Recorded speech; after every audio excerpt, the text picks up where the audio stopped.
Welcome everyone, my name is Abhishek Jha. हमने last video में ये डिस्कस किया कि इनकम टैक्स रिटर्न फाइल करने के क्या बेनिफिट्स होते हैं। हमने ऐसे 7 बेनिफिट्स के बारे में डिटेल में डिस्कस किया था। तो उसी से रिलेटेड आज का ये हमारा वीडियो है जिसमें हम डिस्कस करेंगे कि किस टैक्स पेयर के लिए कौन सी income tax return form applicable होती है। बेसिकली सैलरी वाले को कौन सी आईटीआर फाइल करनी है, बिजनेस इनकम वालों को कौन सी आईटीआर फाइल करनी है, कंपनीज के लिए कौन सी आईटीआर एप्लीकेबल होती है, ये सब के बारे में हम अपने आज के वीडियो में डिस्कस करेंगे। तो चलिए स्टार्ट करते हैं। सबसे पहला और सबसे सिंपल है ITR 1 Sahaj income tax return. ITR 1 applicable होता है रेजिडेंट इंडिविजुअल्स के लिए जिनकी सोर्स ऑफ इनकम है from salaries, one house property, income from other sources और agriculture income up to INR 5000। तो अगर किसी रेजिडेंट इंडिविजुअल की इन 4 तरीके की इनकम है तो वो चूज कर सकता है आईटीआर 1 फाइल करना। बट अगर उसकी इनकम इन 4 सोर्सेज से 50 लाख से ज्यादा होती है देन वो आईटीआर 1 नहीं फाइल कर सकता। उस केस में डिफरेंट आईटीआर एप्लीकेबल है जिसको हम आगे डिस्कस करेंगे। सो बेसिकली अगर कोई इंडिविजुअल है जिसको 50 लाख से ज्यादा की सैलरी मिलती है देन वो आईटीआर 1 नहीं फाइल कर सकते, उनके लिए डिफरेंट आईटीआर है। इनकम फ्रॉम अदर सोर्सेज में आते हैं आपके interest from saving account, interest from bank deposit, post office deposit, या फिर अगर कोई फैमिली पेंशन है तो ये सब पार्ट होते हैं इनकम फ्रॉम अदर सोर्सेज का। देन आईटीआर 1 के कुछ और एडिशनल रिस्ट्रिक्शंस भी हैं जिनमें से जो सबसे कॉमन है वो मैंने अपनी प्रेजेंटेशन के लिए यूज किए हैं। तो सबसे पहला है अगर किसी रेजिडेंट इंडिविजुअल का आउटसाइड इंडिया किसी बैंक अकाउंट में साइनिंग अथॉरिटी है। नंबर 2 है अगर किसी इंडिविजुअल को बाहर से कोई इनकम अर्न हो रही है। नंबर 3 है अगर किसी इंडिविजुअल का इंडिया के बाहर कोई एसेट है। नंबर 4 अगर कोई इंडिविजुअल किसी कंपनी में डायरेक्टरशिप की पोजीशन होल्ड कर रहा है। नंबर 5 है अगर वो किसी कंपनी के अनलिस्टेड इक्विटी शेयर्स होल्ड करता है। देन इन केसेस में भी वो आईटीआर 1 नहीं फाइल कर सकता। सो इवन इफ आपकी सैलरी की इनकम है बट अगर आप ये कंडीशन सेटिस्फाई कर रहे हो देन आप तब भी आईटीआर 1 नहीं फाइल कर पाओगे। सो बेसिकली किसी रेजिडेंट इंडिविजुअल की सैलरी की इनकम या फिर salary, house property, other sources and agriculture की कंबाइंड इनकम अगर 50 लाख से ज्यादा है या फिर किसी एडिशनल रिस्ट्रिक्शन जो हमने लास्ट स्लाइड में डिस्कस किए उनकी वजह से वो आईटीआर 1 नहीं फाइल कर पा रहा है तो उसके पास ऑप्शन है आईटीआर 2 फाइल करने का। आईटीआर 2 बेसिकली अवेलेबल होता है for individual and Hindu undivided family जो बिजनेस और प्रोफेशन में इन्वॉल्व नहीं होते हैं। तो बेसिकली आप आईटीआर 2 फाइल कर सकते हो अगर आपकी इनकम है फ्रॉम सैलरी, अदर सोर्सेज, आपके पास अगर एक से ज्यादा हाउस प्रॉपर्टी है या फिर आपको पूरे साल में कैपिटल गेन या कैपिटल लॉस हुआ है, अगर आपकी फॉरेन से कोई इनकम है या फिर फॉरेन में कोई एसेट है या फिर आपकी एग्रीकल्चर की इनकम 5000 से ज्यादा है तो इन केसेस में आप आईटीआर 2 फाइल कर सकते हो। अभी तक हमने डिस्कस किया आईटीआर 1 और आईटीआर 2 के बारे में जहां पे टैक्स पेयर को इनकम अर्न हो रही थी फ्रॉम सैलरी, अदर सोर्सेज या हाउस प्रॉपर्टी से। नाउ वी विल डिस्कस कि अगर टैक्स पेयर को उसकी बिजनेस या प्रोफेशन से इनकम रिसीव होती है तो उस केस में उसके लिए कौन सी इनकम टैक्स रिटर्न एप्लीकेबल होती है। सो इस केस के लिए टैक्स पेयर के पास ऑप्शन है इनकम टैक्स रिटर्न 4 यानी कि आईटीआर 4 सुगम फाइल करने का।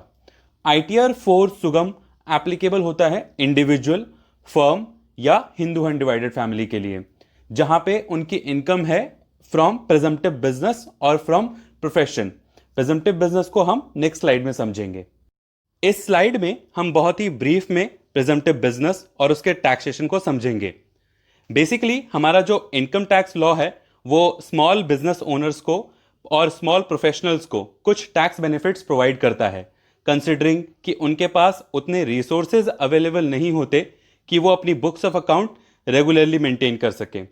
सो हमारा टैक्स लॉ ये बोलता है कि अगर कोई स्मॉल बिजनेस ओनर है जिसका टर्नओवर 2 करोड़ या उससे कम है तो उसके पास ऑप्शन अवेलेबल है कि वो अपने ग्रॉस टर्नओवर का मिनिमम 8% अपना प्रॉफिट प्रिज्यूम कर सकता है और उसको सिर्फ उस 8% पे ही टैक्स पे करना है। सिमिलरली प्रोफेशनल के केस में लॉ ये बोलता है कि अगर किसी प्रोफेशनल की ग्रॉस रिसीट 50 लाख या उससे कम है तो उसके पास ऑप्शन अवेलेबल है कि वो अपने ग्रॉस रिसीट का 50% अपना प्रॉफिट प्रिज्यूम कर सकता है और उसको सिर्फ उस 50% पर ही टैक्स पे करना है। इनफैक्ट स्मॉल बिजनेस के लिए एक एडिशनल बेनिफिट ये भी है कि अगर उसको अपनी सेल का पैसा बैंकिंग चैनल के थ्रू रिसीव हुआ है, यानी कि चेक, ड्राफ्ट या ईसीएस के थ्रू रिसीव हुआ है, तो उस केस में उसको 8% की बजाय सिर्फ 6% पे ही टैक्स देना होता है। एंड प्रेजेंटिव बिजनेस का सबसे बड़ा बेनिफिट ये भी होता है कि स्मॉल बिजनेसमैन को या प्रोफेशनल को कोई बुक्स ऑफ अकाउंट नहीं मेंटेन करनी पड़ती अगर वो इस 8% को या 50% को अपना प्रॉफिट मानते हैं। तो हमारी डिस्कशन को बेटर समझने के लिए मैंने 2 एग्जाम्पल दिए हुए हैं। पहला एग्जाम्पल है स्मॉल बिजनेस का, जहां पे इफ यू सी मैंने टर्नओवर लिया है 1 करोड़, 1.5 करोड़ या 2 करोड़। उस केस में अगर मैं प्रॉफिट 8% लेता हूं तो प्रॉफिट आएगा 8 लाख, 12 लाख या 16 लाख। इस केस में मुझे जो टैक्स देना है वो इस 8, 12 या 16 लाख पे देना है एज पर माई स्लैब रेट। सेकेंड टेबल है प्रोफेशनल के केस की। प्रोफेशनल के केस में अगर उसकी रिसीट 20 लाख, 30 लाख या 50 लाख तक है तो उसका प्रॉफिट, उसका 50% जो होगा वो होगा 10 लाख, 15 लाख या 25 लाख, एंड उस पर भी टैक्स उसकी स्लैब रेट के अकॉर्डिंग ही लगेगा। ये एक ब्रीफ ओवरव्यू था प्रेजेंटिव बिजनेस और उससे रिलेटेड टैक्सेशन का। ऑब्वियसली इससे रिलेटेड और भी रूल्स एंड रेगुलेशंस हैं जो हमारे इनकम टैक्स लॉ में मेंशन्ड हैं, बट वो आईटीआर फॉर्म की अंडरस्टैंडिंग के लिए उतने रिलेवेंट नहीं हैं, and we can discuss that later in other video. To summarise, जो भी इंडिविजुअल, फर्म या एचयूएफ स्मॉल बिजनेस में या प्रोफेशन में इन्वॉल्व है उनको अपनी रिटर्न आईटीआर 4 सुगम में फाइल करनी है। आईटीआर 4 की भी आईटीआर 1 की तरह कुछ सिमिलर लिमिटेशंस हैं। आईटीआर 4 के केस में भी अगर कोई इंडिविजुअल, एचयूएफ या फर्म प्रेजेंटिव बिजनेस में तो इन्वॉल्व है, बट अगर साथ ही उसके पास कोई कैपिटल गेन की इनकम है या फिर इंडिया से बाहर कोई एसेट होल्ड करता है, इंडिया के बाहर कोई इनकम अर्न करी है, या फिर वो पूरे साल किसी कंपनी में डायरेक्टर था, तो उस केस में वो आईटीआर 4 नहीं फाइल कर सकता। उस केस में उसके लिए डिफरेंट आईटीआर एप्लीकेबल है। अब हम डिस्कस करेंगे कि किस कैटेगरी के टैक्स पेयर के लिए आईटीआर 3 एप्लीकेबल होता है। आईटीआर 3 बेसिकली एप्लीकेबल होता है ऐसे इंडिविजुअल या एचयूएफ के लिए जो ना तो आईटीआर 1, ना आईटीआर 2 और ना आईटीआर 4 की कैटेगरी में स्पेसिफिकली फॉल करते हैं। आईटीआर 3 बेसिकली एक रेजिडुअरी कैटेगरी की तरह ऑपरेट करता है, जिसका मतलब है कि जो टैक्स पेयर स्पेसिफिकली नहीं कवर हो रहा 1, 2 या आईटीआर 4 में, तो वो अपनी रिटर्न आईटीआर 3 में फाइल कर सकता है, एंड जिसकी इनकम फ्रॉम बिजनेस और प्रोफेशन से है। इस स्लाइड में मैंने कुछ एग्जांपल्स लिए हुए हैं कि किस सिचुएशन में इंडिविजुअल या एचयूएफ को अपनी इनकम टैक्स रिटर्न आईटीआर 3 में फाइल करनी है।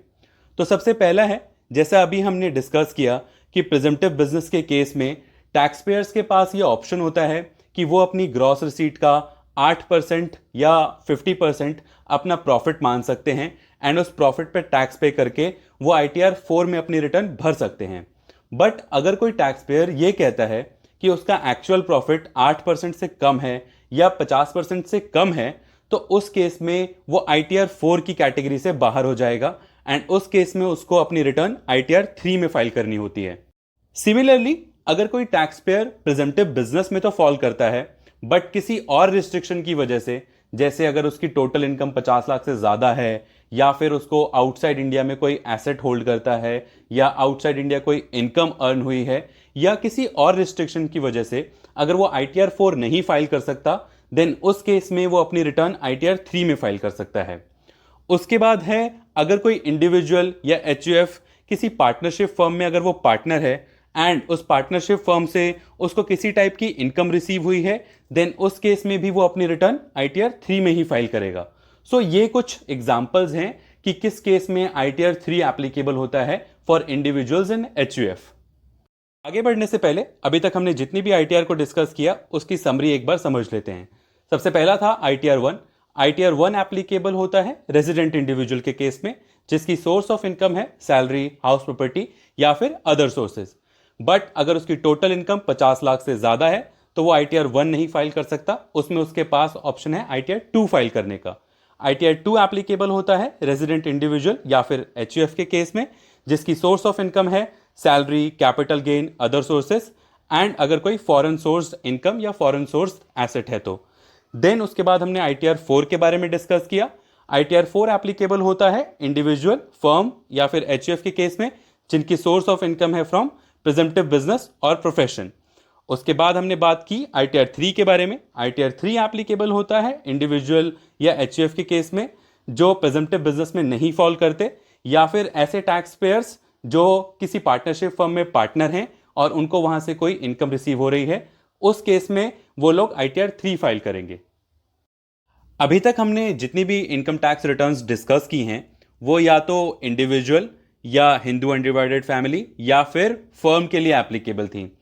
अब हम डिस्कस करेंगे कि इनके अलावा जो कैटेगरी ऑफ टैक्स पेयर्स हैं उनके लिए कौन सी ITR एप्लीकेबल होती है।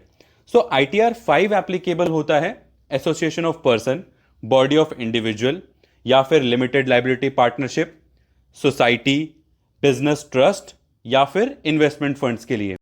ITR 5 के बाद आता है ITR 6। ITR 6 एप्लीकेबल होता है कंपनीज के केस में। बेसिकली कुछ स्पेशल नेचर की कंपनीज को छोड़ करके जितनी भी कंपनीज हैं, चाहे प्राइवेट, पब्लिक, गवर्नमेंट, सबको अपनी इनकम टैक्स रिटर्न ITR 6 में फाइल करनी होती है। लास्ट है ITR 7।